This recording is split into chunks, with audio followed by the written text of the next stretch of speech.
we have discussed over the last few days what type of things we can study using EEG.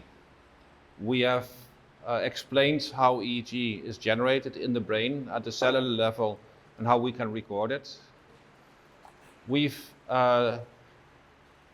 explained how an EEG system works, how to attach electrodes. We've done a demo, and we've looked at how to design an experimental task during which you record the EEG. This morning we looked at where you can get the EEG data from, where you can download the EEG data if you don't have your own lab, and what are the things to look out for if you download data. Okay, so we have reached the stage where you have data. Either it's data that you have recorded yourself, or it is data that you have downloaded. And then we start processing this data. So that's going to be the primary topic of the next few days, is how do we analyze EEG data. And the first step in processing EEG data is the pre-processing.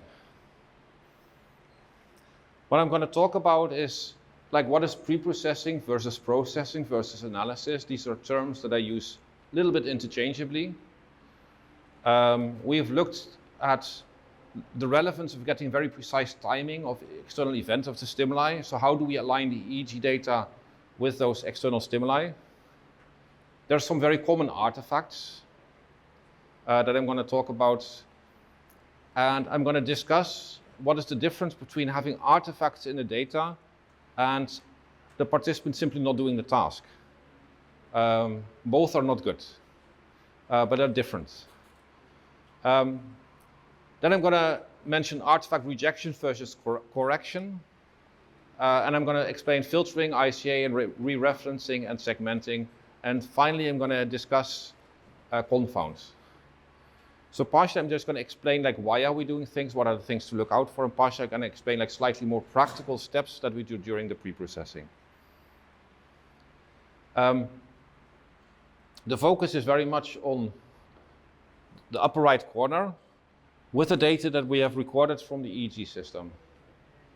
I'm not going to explain at this moment how to analyze a whole study. So at this moment, I'm ignoring information that comes from the participants. And also, I'm not going to go in great detail in how to look at specific details of the task. It's mainly about the EEG data itself. Pre-processing is similar to oil refinery. Crude oil goes in, gasoline comes out. There's a whole sequence of steps. So crude oil goes in, there's a whole sequence of steps, a whole flow chart, until at a certain point you have the output. So that's how you can think of pre-processing of EEG data as well. There's a whole bunch of steps. We start with crude EEG data, and then we end up with refined EEG data. There's a number of things that we want to remove during this refinement process. So some of the common and unavoidable artifacts are due to physiological activity. And yesterday when we were doing the recordings, we actually made use of these physiological artifacts to check the signal quality. So we had the participant blink the eyes, we had the participant clench the teeth. All of those cause physiological artifacts that are very useful to see, is the amplifier working, is the noisy signal that I'm getting, is that actually physiological, because EEG looks pretty noisy, or is it really just noise? So if we can see blinks, it means that we're recording from the physiology. We have EMG, electromyogram, electrocardiogram, electrooculogram, and the ECG is something that you can't really avoid. Like the participant just has a heart and it's beating. EMG and especially EOG are two things that we try to minimize by means of the experimental design. EMG is what we minimize by making sure that the participant is comfortable, just sitting relaxed. EOG is actually more difficult because eye movements might be a natural response of the participant to the task that you're presenting. So what you've seen is that we often use a fixation cross. And then we tell the participant, whenever the fixation cross is shown, you have to look at the fixation cross, rather than moving around with the eyes.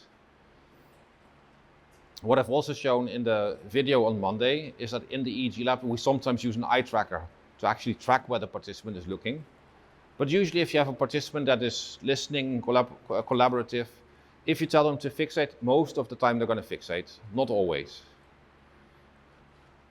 Part of the EEG activity is slightly more difficult to control, and that's the eye blinking.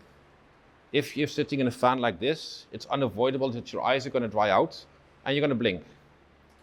If this blink happens exactly at the moment that the stimulus appears, well, that's annoying because then you have a large artifact. So what we often do in the experimental design is that in between the trials, we give an extra instruction to tell the participant, you're not allowed to blink at this moment. But if the participant blinks between the trials, it's less likely that they're going to blink during the trial. So with experimental design, we can avoid artifacts. But we're not going to avoid all artifacts. So there's still going to be blinks, there's still going to be occasional saccades, participant looking away. Other type of artifacts can be due to the electrical contact between the scalp and the electrode, especially when the impedance or the resistance is high, or when electrodes or cables move. So yesterday with the 32 and the 64 channel, one of the things that we did is we looked at the impedance of the electrodes. The impedance is the resistance, so it's how well is the electrical contact between the electrode and the scalp. If that contact is relatively poor, then that channel is going to be more sensitive to movement artifacts. If the contact is really good, you're not going to see so many movement artifacts. So that's why we spend some time in the preparation of the participants in making good impedances. But at the same time, but that's also what I said yesterday, you cannot go on scratching the participants forever. You cannot add more and more gel, because at a certain point, you're just done. You have too much gel and everything gets blurry, etc. So at a certain point, you just have to accept that the impedances might not be perfect. I would say perfect impedances are below 10 kilo ohm. Between 20 kilo ohm, I'm happy. Below 50 kilo ohm, that's good. Above 50 kilo ohm, I would probably try and improve them a little bit. But actually, if the impedance is 100 kilo ohm, with a good quality amplifier and the participant sitting still, probably you're still going to get good enough signals. But there might be slightly more artifacts, and so that's such channels due to the cables moving or the electrodes moving. Artifacts can also be due to the environment. So there can be 50 or 60 hertz, 50 in Europe and Africa, 60 in the US, coming from the power lines, especially when you touch something. So this is something that we try to avoid in the lab by making sure that the participant is not touching anything which is electrically connected to a device. The participant standing here, putting the foot like this, there's a power socket here on the floor, that would be bad. Because now I'm basically an antenna for 50 hertz, so my EEG is going to have a lot of 50 hertz in it. That also means if I touch my laptop, so this is it has an aluminium casing, my laptop is connected to the power. If I touch it, I'll have more 50 hertz because I'm now connected to the electricity. So in the design of the lab, what we try to do is we try to use non-conductive materials, so plastic button boxes, etc. And we try to put the participant in such a situation that there's no galvanic, no electrical contact with the environment, because that reduces the 50 hertz noise. You will not be able to get rid of it completely, but it can help. What you also can have is you can have radio frequency interference from transmitters. So yesterday morning when we did the first recording with the Unicorn with the small 8-channel system, it was a little bit choppy. Actually, that was not really interference, that was just simply the signal not arriving. And when I asked you all to switch off your mobile phones, to switch them to airplane mode, all of a sudden everything went fine. You might also know that if I hold my phone close to the microphone, so if I do it like this, then sometimes you hear this bzz, bzz, bzz, bzz type of sound. That's just like electromagnetic interference from the antenna in your phone. So we would never have our participants wearing their phone on them. We just provide them with the locker, they leave the phone outside. We would also not have the researcher with the phone on them. The researcher is not using the phone during the experiment. And we try to use as little as possible wireless devices. Of course, sometimes wireless devices can be handy, but having too many of them creates noise that is difficult to control. A Faraday cage, of course, helps to keep the radio frequency noise out. But a Faraday cage is like expensive and difficult to build.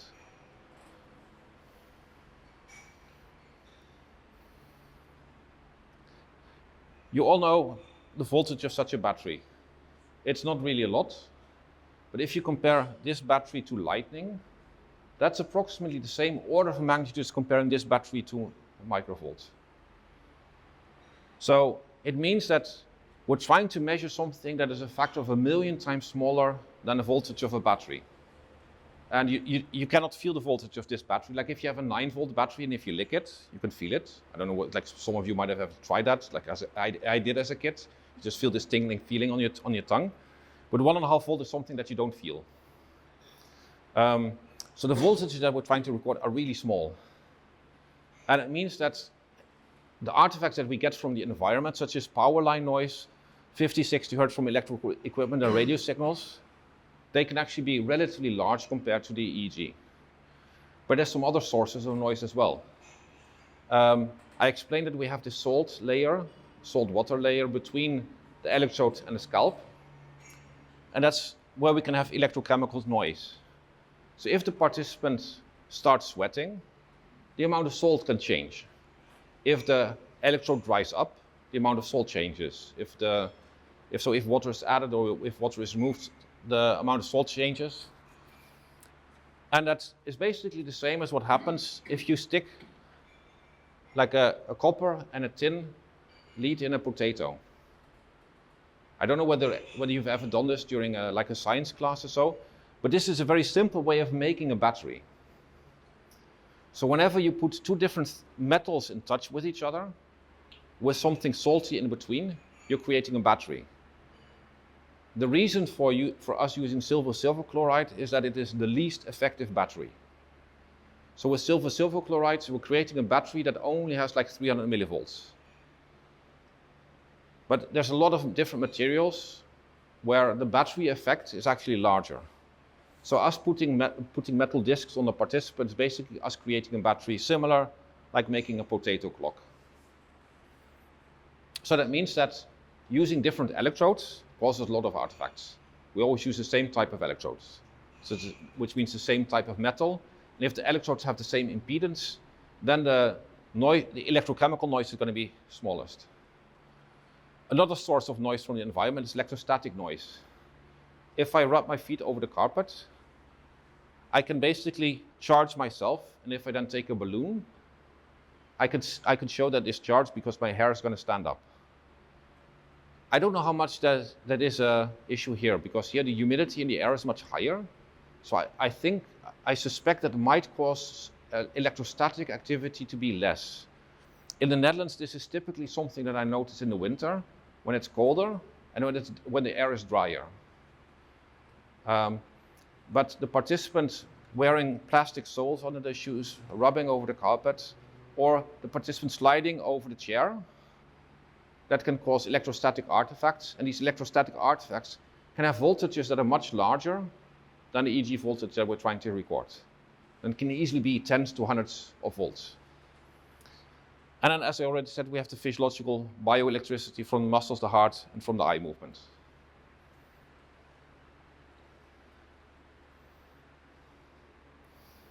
So these are the things that we have to deal with if we're pre-processing.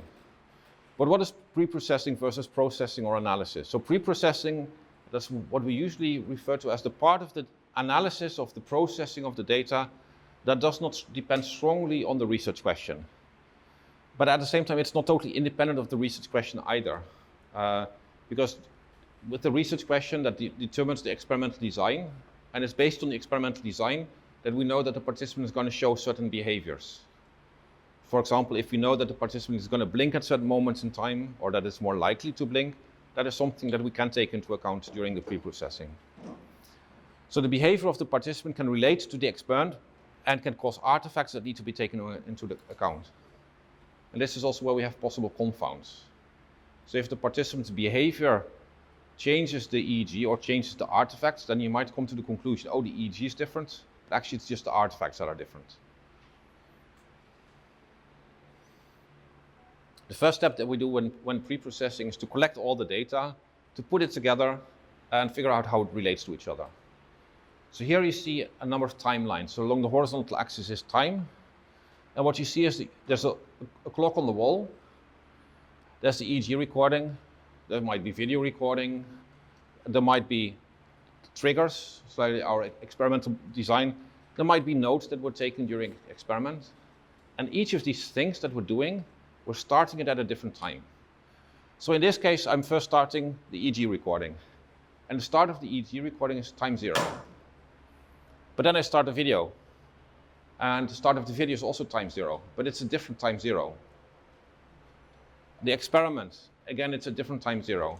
So the first thing that we have to do is we have to align these things. And that is why the triggers are so important, because the triggers help us to align the experiment to the EEG data. What can be tricky is that sometimes we start the EEG a little bit later. Sometimes we start it earlier, sometimes we start it later. It is very important to have a good procedure for this. In general, we start the EEG recording prior to starting the experiment. So that means that the first few minutes of the EEG recording are usually very noisy, because the participant still is moving around and has not yet settled because the experiment has not yet started. So seeing the first few minutes noise, that's not a problem because the experiment has not yet started. It gets more difficult if, for example, if you've got to switch on the video recording, and if the video recording only stops here, or if your experimental task consists of 2 separate Python files, and you first ran this one and then you ran this one. Then this would have a presentation log file, this would have a presentation log file. So thinking about the temporal alignment of the different files that you store on disk is an important first step, because that's what you might need in the analysis. Luckily with EEG systems, most of the time we have triggers or events or markers, and those are present in the EEG recording. And if you make enough use of these triggers, then the triggers tell the whole story. So that's also what I said this morning. We're not only sending a trigger when the stimulus appears, but we're also sending a trigger when the fixation cross appears, when the block appears, when the participant is giving a response, when the response has been determined to be correct or incorrect. So we're sending a lot of triggers throughout the whole time, so that the triggers contain as much information as possible, because the triggers are already aligned with the data because of the cable. Most of the time we do not record detailed behavior, since the participant is assumed to behave well. So often we don't record video, except for certain cases, for example, young children, or when the task is complex, then we might record video. So in general, I would say for cognitive experiments, we don't have so many things, and quite often it is sufficient to only use the EEG file with the triggers. But there can be a situation where you have more. So sometimes we record video, or we record eye gaze with an eye tracker, and then this is additional data that needs to be synchronized. Once we have collected this data, we have determined how the data relates to each other with regards to timing. We really start with the EEG preprocessing. That consists of this sequence. I would say this consists of this sequence of steps. That does not necessarily mean that we go through this sequence of steps linearly. Sometimes we go 2 steps forward, 1 step back. 2 steps forward, 1 step back. Sometimes we go through the whole thing and we go all the way back. So we often make loops, because later on in the analysis we detect something that we can fix earlier on in the analysis. And this is one of the important reasons why we use a lot of coding and scripting in the analysis. Because if you code and if you script, you can very easily go back and you can rerun a section of code. You can make a small change and rerun it. Whereas if you use a graphical user interface, if you have to redo part of the analysis, well, you really have to go back and you have to click all the buttons again. So it is important to go through multiple iterations of EEG preprocessing. As I was saying, we start somewhere and then at a certain point we determine, oh, actually something was not totally right, so I have to go back. And it can even be like much worse, and then you might get the feeling that you're a little bit lost, that you're not really making progress anymore. That is totally natural. But it's important that you have a goal in mind and that you know which steps you can take to reach that goal. And that's where these steps are about that I'm going to present. So we typically start with visual inspection. So we load the EEG data in memory, and then we check that it looks okay. And when I say it looks okay, I don't really care about the quality of the EEG.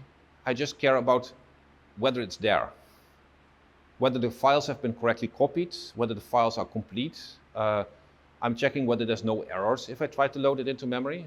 I'm checking that I have the expected number of channels, etc. And then the next thing that I would do is load the events in memory. And I would check that they exist in the correct amount. So if I know that I have an experiment with 100 files, well, I expect 100 triggers. If I don't have 100 triggers, then something is wrong.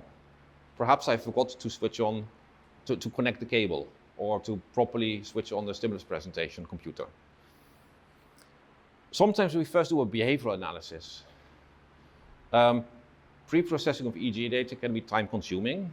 And if the subject did not do the task properly, then why would we spend the time on analyzing the EEG data? So this really depends on how complex the EEG data is. Sometimes we first look at the behavior and then at the EEG data. Sometimes we first look at the EEG data and then at the behavior. If you have very complex behavior, then you first might want to see the EEG data, because in some cases, for example with children, data can be very noisy, the task might not be fulfilled, then you should not spend time on it.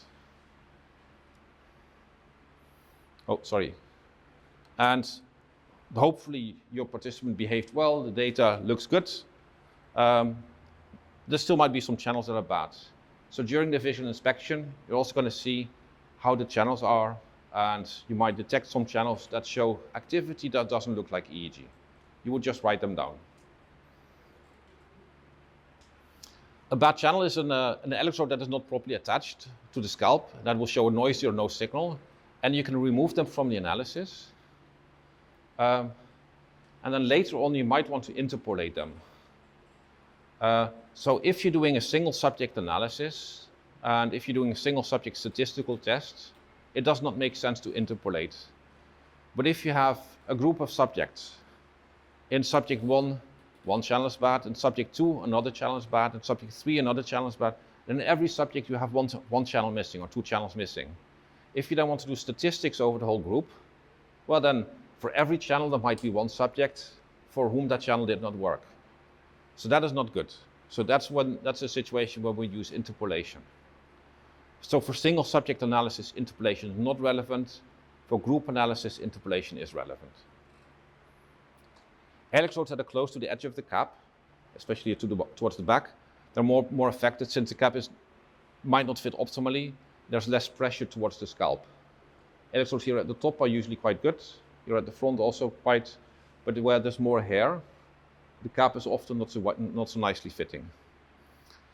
So that's what I wrote there. Like if there's a lot of hair, are more often affected because the electrolyte, so the paste is like the syringe that we filled, doesn't make the good contact. A channel might be bad throughout the whole recording, and then it's actually easy. You just remove it. It gets a little bit more difficult if the channel is not bad throughout the whole recording, but for example during half of the recording. There are 2 choices that you can make. Either you remove the channel, or you remove the time window in which the channel was bad. So if I would have a recording and there would be one channel bad for 1 second, I would just throw out that 1 second from the analysis. If we would have like a recording and one channel would be bad throughout the whole recording, I remove the channel. But if I have a channel that's bad for 10% of the time, that's a difficult one. And I cannot really give general guidelines. It really depends on how important that channel is for you. And during movements, all the channels might be bad for a short time. And then again, you remove the whole segment.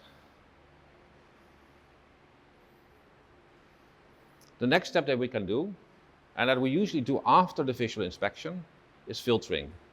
Sometimes you also use filtering during the visual inspection, but during the visual inspection, you want to see the artifacts properly. because we can then make decisions. With filtering, we remove the artifacts, and then, of course, they are more difficult to recognize. So low frequencies and high frequencies in the signal are often not physiological. The low frequencies are often artifacts from sweating or from movements, or general instability of the electrode-skin contact. The high frequencies are often noise, and that can be environmental noise, 50 hertz, but it can also be muscle tension or EMG. So line noise frequency at 50 and 60 hertz, that's not interesting, so that's also something that we can filter out. There are situations, so filtering is going to remove noise, but there are also situations where you don't want to filter. That's, for example, that if you have certain artifacts, they're not only visible at low and high frequencies, but by filtering the data, you're going to see the artifacts less. So, for example, if you have systematic muscle movements, like the participant, you give the participant a task, and the participant is like sub-vocalizing, is making very small movements with the mouth to remember items, then the muscle activity from the jaw is going to be present. If you filter this, the data is going to look cleaner. But the muscle activity is in all frequencies. It's not only in the frequencies in the higher frequencies. So if I remove the higher frequencies, I'm not going to see it so much, but it is still there. So that's why it's important to identify artifacts prior to filtering. Another reason to be careful with filtering is that filtering can reduce ringing artifacts around the edges of segments or around sudden jumps in the signal. Some later analysis do not benefit from filtering, so frequency analysis, a topic that we're going to discuss tomorrow. If you're going to look in the frequency spectrum, so if you're going to compute power spectra, there's no point in filtering. In the frequency analysis is going to separate the frequencies, so you just keep all the frequencies in. A more tricky thing is that if you apply filters, filters can cause ERP latencies to shift. And that is especially the case if the filters are very tight and very close to the frequency of interest. So here you see a spectrum of the EEG. A low-pass filter removes the high frequencies. A high-pass filter removes the low frequencies. It's always a little bit confusing. So always think, is it the left side or is it the right side? A bandpass filter removes both the low and high frequencies. It retains the middle section. We also have a band-stop filter, which is not shown there, or a notch filter. A band-stop filter removes the frequency in a specific band, in a narrow band. And we often use that for line noise. So for 50 or 60 hertz. A band-stop filter is reasonably wide, perhaps a few hertz, whereas a notch filter, we try to make it as narrow as possible. But a band-stop filter is in principle just the opposite of a bandpass. Filtering does not completely remove the frequency range, the signal in that frequencies. It only attenuates it. It only makes it weaker. And if you want to know more about this, there's this really good paper from Wittmann et al., which tells about digital filter design for EEG data, and which gives clear recommendations. Filtering is about removing something from the data. So filtering is much like pouring coffee. The filter stops certain things, but it lets other things pass through. It doesn't mean that everything is stopped, but it just stops part of the larger grains.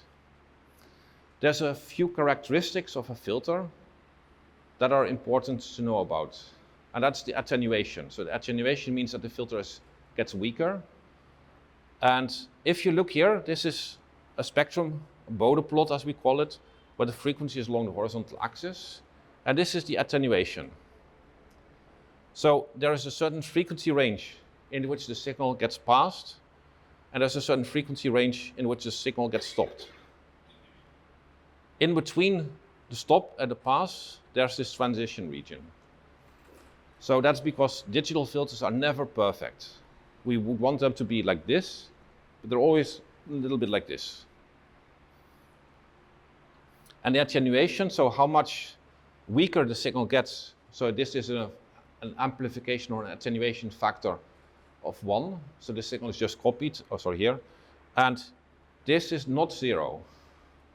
But this could, for example, be 0 decibel, 3 decibel, 10 decibel, 20 decibel. And with the amount of decibel, we indicate like how much weaker has the signal gotten by filtering.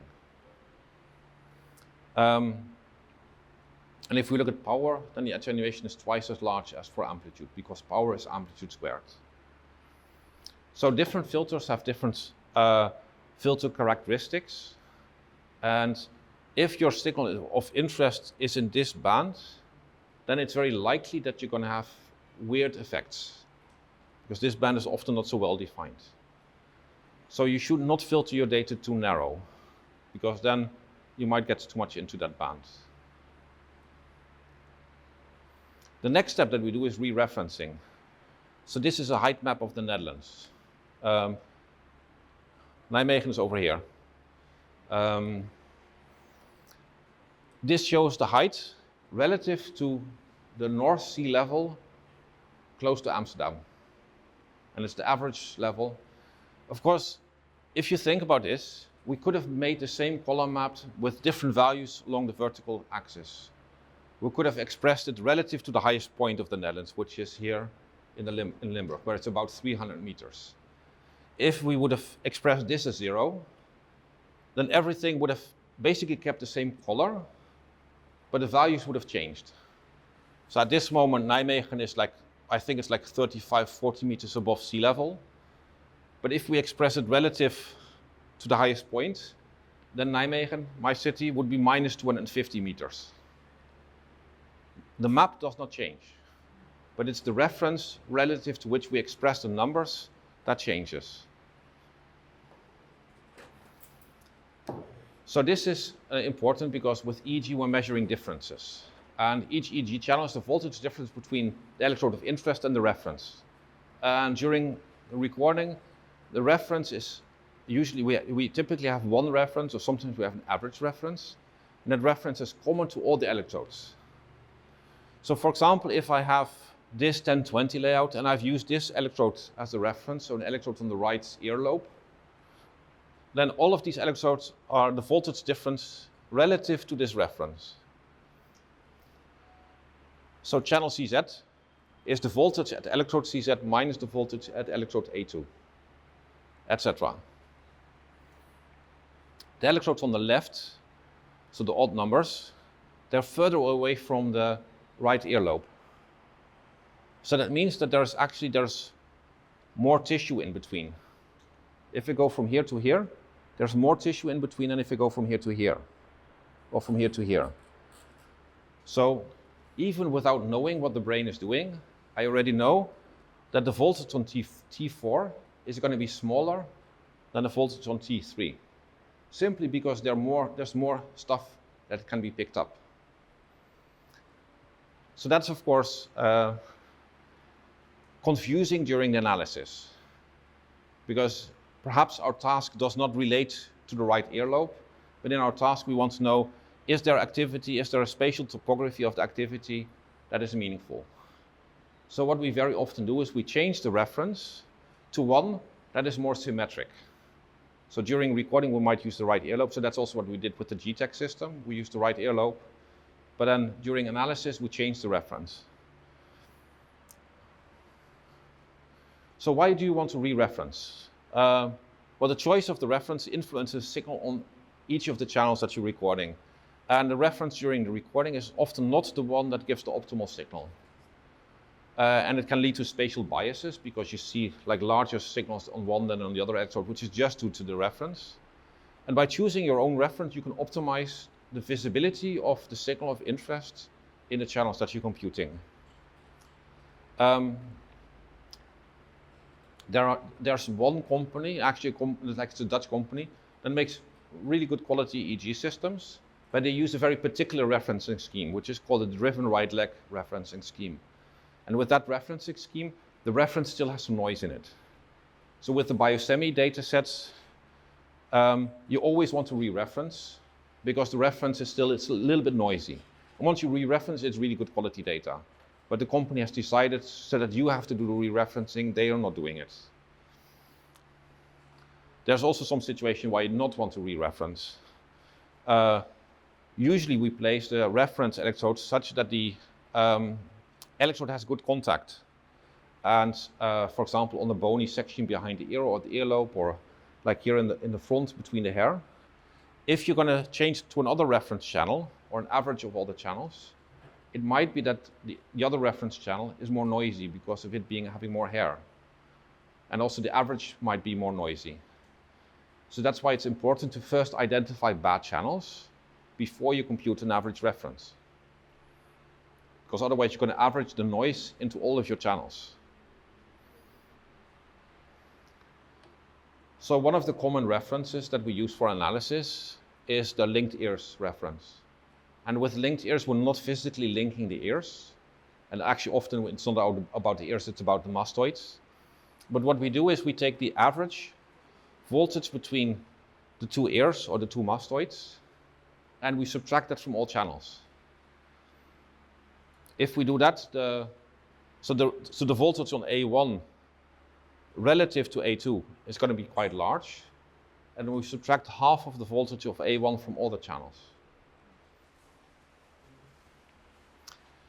So the reference electrodes are now on average symmetric, which also means that the spatial topography is a priori, as we can expect, is to be symmetric. So if you then find asymmetries in the data, it must come from the brain. It's not from the recording anymore. Another reference that we often use, and that the 64-channel system that we have here even implements in hardware, is the average reference. So rather than taking one or two channels, we take the average of all the channels and we subtract that from each channel. So channel CZ then becomes the voltage at CZ minus the average over all the other channels. Again, this is a symmetric reference as long as your electrodes are symmetrically distributed. So if you have a lot of bad channels on one side and not so much on the other side, of course this is not going to be symmetric anymore.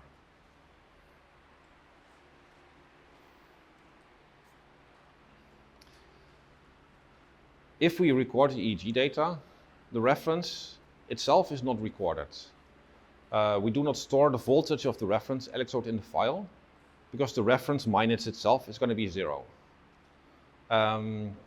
After recording, we can add the reference channel, and that is often the step that we do in re-referencing, is that we first add the implicit reference, so the reference that was not specified.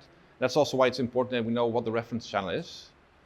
So what we do is we take the data matrix and we're going to add one channel, and that channel is all zeros. And that channel is for the right mastoid. And then we re-reference.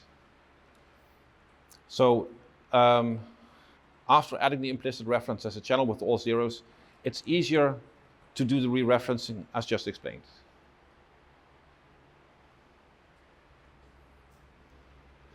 The next step that we can do after re-referencing is independent component analysis. And independent component analysis estimates spatial temporal components. It uses a statistical approach to describe the data, so not a biophysical approach. And it looks at the channel level data and it finds components that are statistically maximally independent. What's really interesting is that independent components, even though it does not use biophysics, it does not know that the brain consists of dipoles. ICA components are often more dipolar and hence physiologically more consistent with a small cortical patch. So EEG Lab, one of the software packages that I mentioned this morning, is making a lot of use of independent component analysis. It's really the trademark of the research group that developed EEG Lab, is to do analysis of independent components. Another use that we have for independent component analysis is actually not to use it to estimate brain activity, but to estimate physiological artifacts. So ICA can also be very useful to identify eye movements, blinks, heart, muscle, and other type of physiological artifacts. And what we can do is with ICA, we can estimate those artifacts and then we can subtract them from the data. So that means that we can clean it. But prior to using ICA, we need to remove the atypical artifacts. So for example, we need to remove movement artifacts that are during the breaks or bad channels. Okay, now remember that we might have started the experiment, the experimental recording prior to starting the experimental task. So in the first few minutes, the participant is still making a lot of movements. So that means that we first would have to remove that section of the data prior to doing ICA. And this is also where we then have to take a few steps back to go to the reading in, and then we basically skip the first 5 minutes, and then we go through the whole analysis again. So that's why the circular, like 2 steps forward, 1 step back approach is often needed, because if you at a certain point decide to want to do ICA, you have to think about something that you did a few steps back to make sure that that is consistent. If you're not going to do ICA, then the first 5 minutes being noisy doesn't matter. So why would you want to use ICA? Well, we use it to remove stereotypical artifacts that are present throughout the recording, or as mostly done in the EEG lab, is to interpret the ICA source component topographies and time series. It's really an interesting approach, but it is also difficult to compare these ICA components over participants. There are also situations where you don't want to use ICA. If you don't have enough channels, ICA is really a data-hungry technique. I think that probably ICA should not be used below 32 channels. If you don't have long enough recordings. If the recording is short, ICA is not going to work well. If the components change over time, then the mathematics of ICA does not apply. And it also means that ICA is not going to work well. So if the cap shifts during the experiment, that's bad. Yesterday I showed you these EGI geodesic nets, so these nets with a lot of sponges. And one of the things that I mentioned is that, well, those caps are not so stable because they dry up, they move, they have a lot of electrodes. So ICA on those types of caps is often not so good because of the recording not being so stable. So that's why you would first have to remove atypical artifacts. You might also just try ICA and it doesn't really work because the data is too noisy. But then you decide not to use ICA, that's also fine. One thing that is important is if the artifacts are confounded with the experimental task. For example, if you have 2 experimental conditions, and in one of the conditions the participant blinks a lot, and the other condition the participant does not blink, that is relevant to know.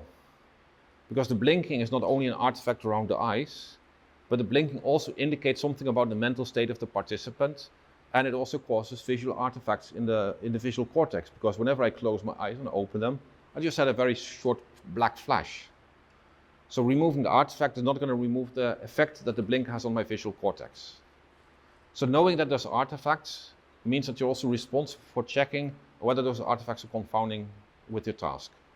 If they are, then removing the artifacts does not remove the confound. It only reduces the confound. Okay, so we're now at the level that the data is quite clean, so we have visually inspected it, bad channels have been removed, it has been filtered, it has been ICA cleaned. So what we can now do is we can segment the data, so we can cut it into pieces. If you start with recording the data while the participant is still moving, then the first part might be rubbish, that's what I said. If you have resting state data, for example, you record and you tell the participant, now close your eyes, now open your eyes, well, you might want to cut the closed eyes and the open eyes part separately. If your participant make movements during the breaks, then the breaks are actually not that interesting. You know that there's a lot of artifacts, so you might want to remove them altogether.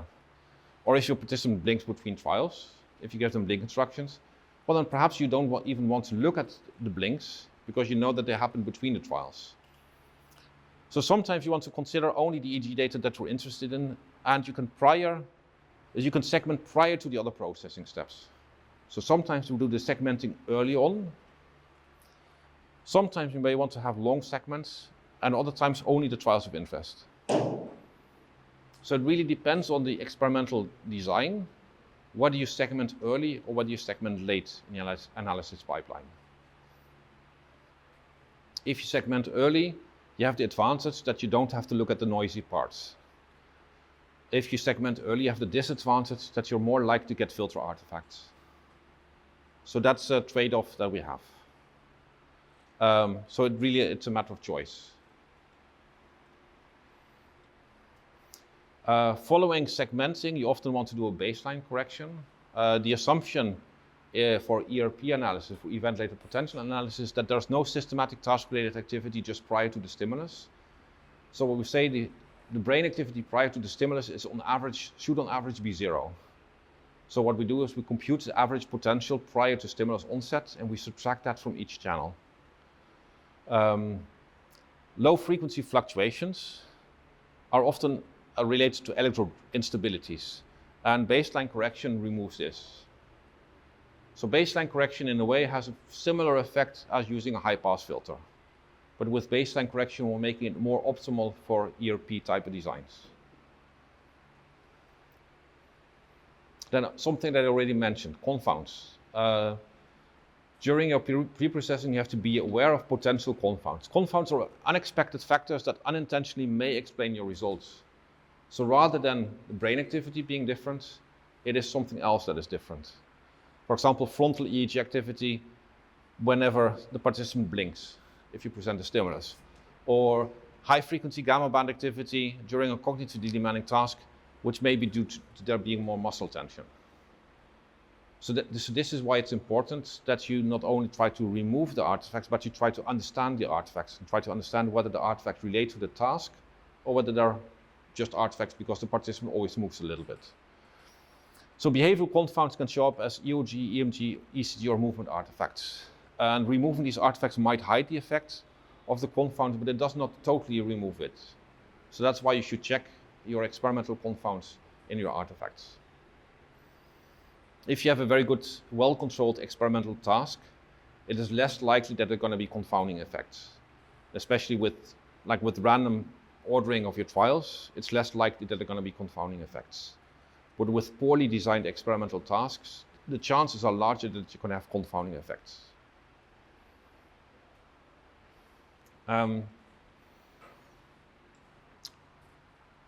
To avoid troubles with preprocessing, you should think about what you can fix in the acquisition, rather than trying to fix it in the analysis. I'm supervising a lot of PhD students. Some of these PhD students spend a lot of time trying to clean the data. They're spending a week to clean the data set of one participant. And spending time in the lab and recording more data, rather than spending time behind the computer, might be a much more efficient way. So getting one good recording might take you a few hours in total, whereas trying to fix a bad recording might take you days or a week. So this is something that you have to find your own balance. I know that some of the PhD students, they actually like spending time behind the computer. It's like a safe environment. They can tinker, etc. They learn programming. They're a little bit scared for the participants. They don't like the cleaning, etc. I always tell them, go into the lab, record. Because getting good quality data is really more important than spending a lot of time cleaning. And also use pilot experiments, pilot recordings, and pilot analysis. From going through your first steps of the analysis multiple times, you learn how you can avoid certain type of artifacts. Behavioral artifacts, but also recording artifacts.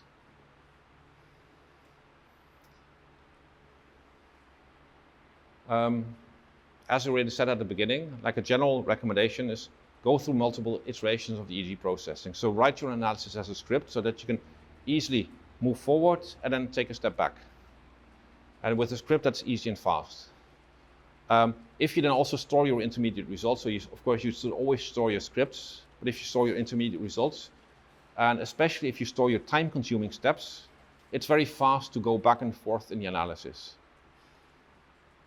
It's the difference between writing a paper on a typewriter versus writing a paper on a text processing on a computer.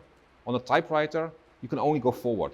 Like you cannot remove a word anymore that you've typed in the past. Whereas if you're writing a text in Word or Google Doc, you just scroll up, you put your cursor there, and you can change something. So that's what coding can do. Coding can help you basically to go back in your analysis very quickly, redo a certain step.